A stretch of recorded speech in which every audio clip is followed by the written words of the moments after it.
ओम शांति। न्याय और अधिकार का मार्ग। जीवन में मनुष्य को कई बार गहरी भावनात्मक उथल पुथल को पार करना पड़ता है।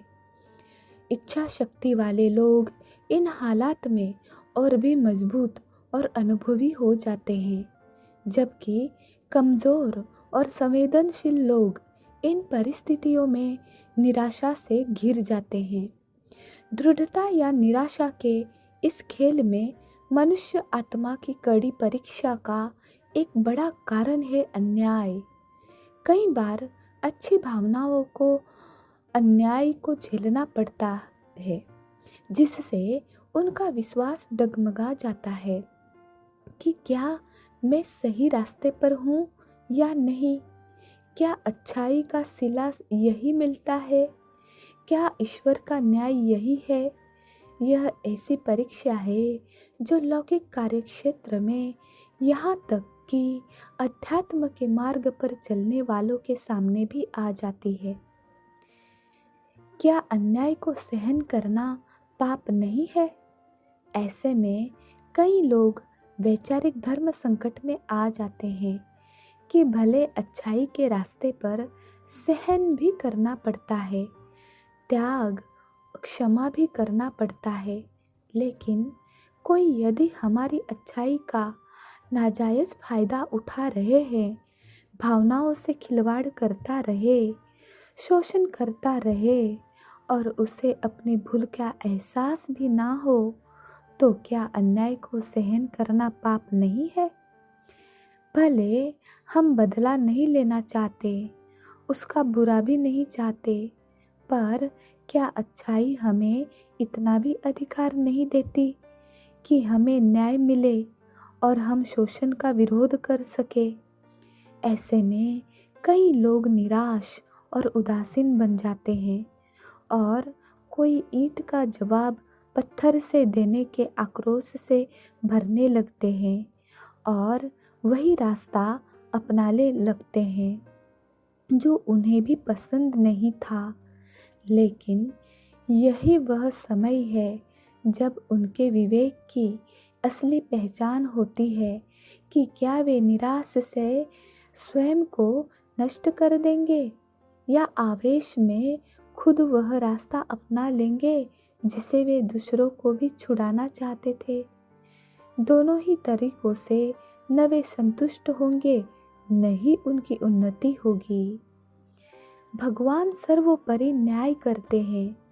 प्रश्न यह भी है कि सत्य पथ पर चलने वालों के लिए नैतिकता पूर्ण ढंग से न्याय पाने का मार्ग है या इस घोर कलयुग में यह केवल कल्पना या संयोग मात्र है।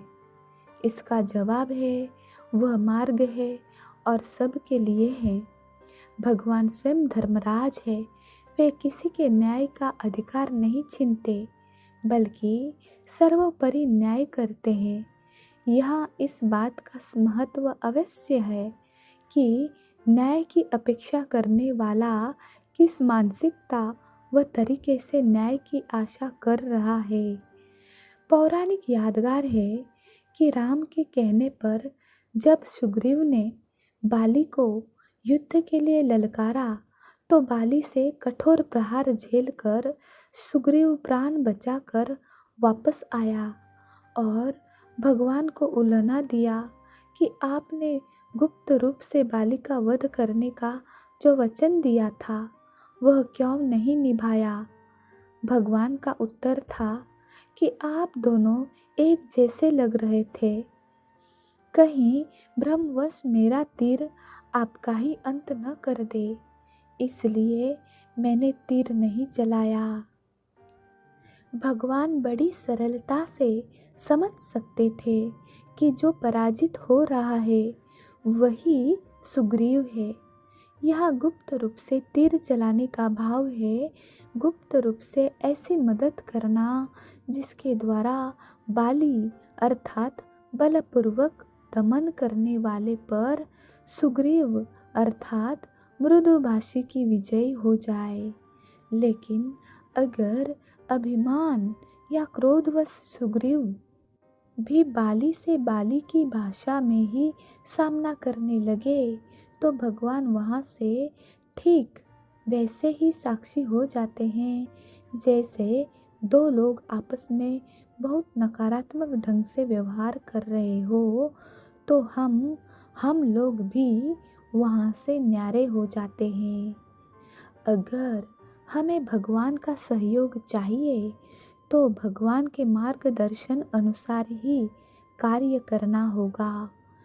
पौराणिक कथा के अनुसार अगले दिन सुग्रीव माला अर्थात गुणों की माला पहनकर बाली से युद्ध करने गया तो भगवान ने गुप्त रूप से तीर चलाकर बाली का अंत कर दिया और सुग्रीव को मुक्त कर दिया।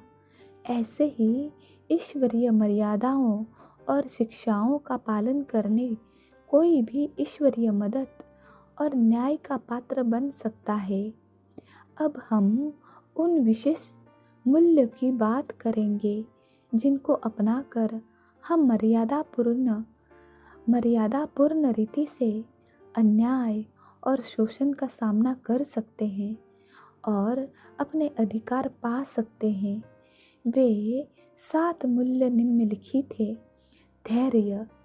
अन्याय की स्थिति में धैर्य खोकर कभी उतावले, आवेशित या आहत न हो जाए। अपने को धैर्य दे कि हम इस परिस्थिति को पार कर लेंगे और अपना अधिकार भी प्राप्त कर लेंगे। तभी हमारी बुद्धि सही निर्णय ले पाएगी। नहीं तो निराशा या उग्रता में कई बार ऐसे निर्णय हो जाते हैं जो पीड़ित व्यक्ति खुद ही दोषी की तरह दिखाई देने लगता है या पहले से ही कमज़ोर पड़ जाता है। तो धैर्य और संयम के साथ अपने को स्थिर और अविचलित रखें।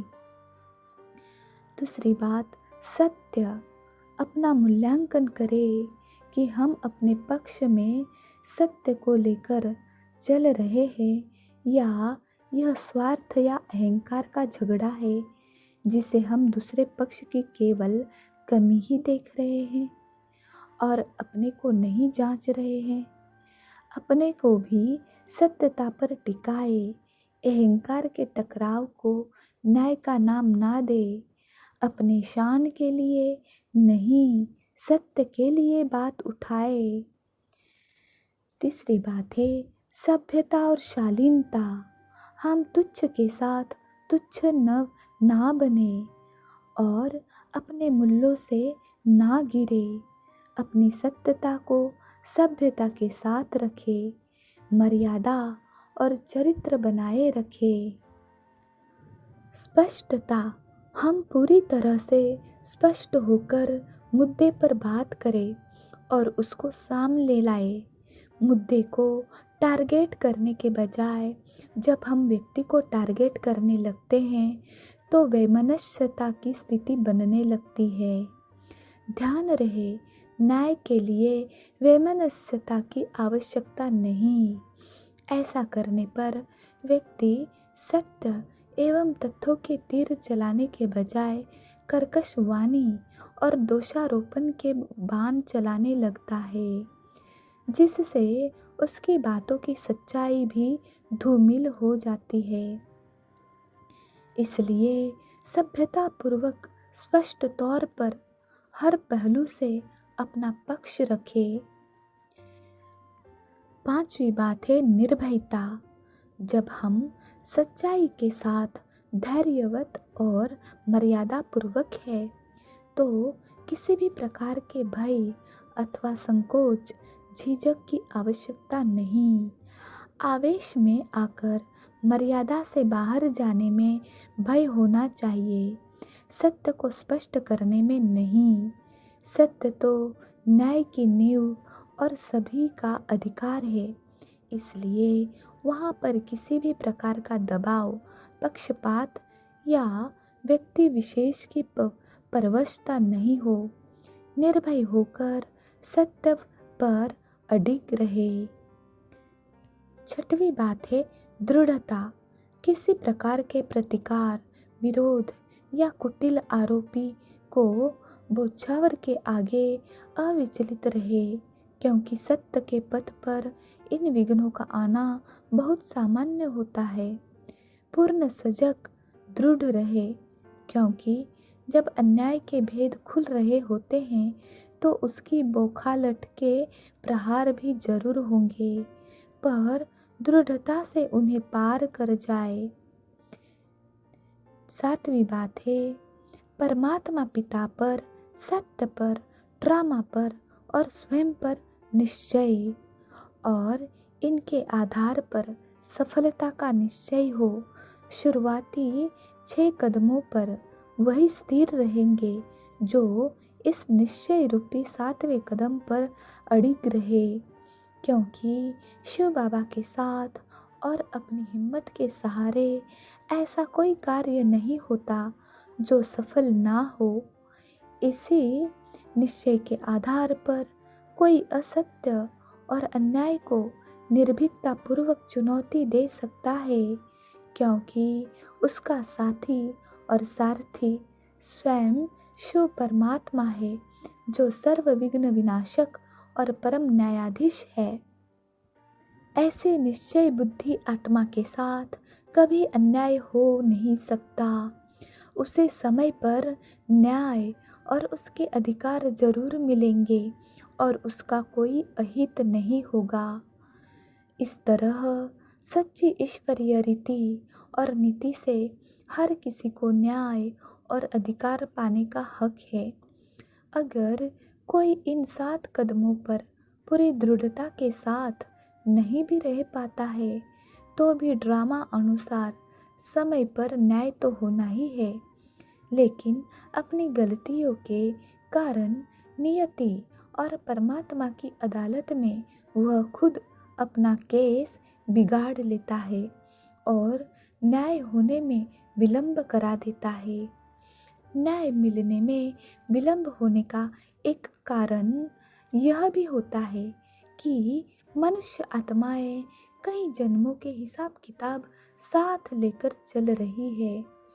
कभी किसी दौर में कोई आत्मा कोई अपराध करके बच गई होती है, उसके पुण्य उसे बचा लेते हैं, तो समय आने पर उसे विकर्म का प्रभाव उसे वर्तमान में कई विघ्न और मुश्किलों के रूप में चुकाना पड़ जाता है।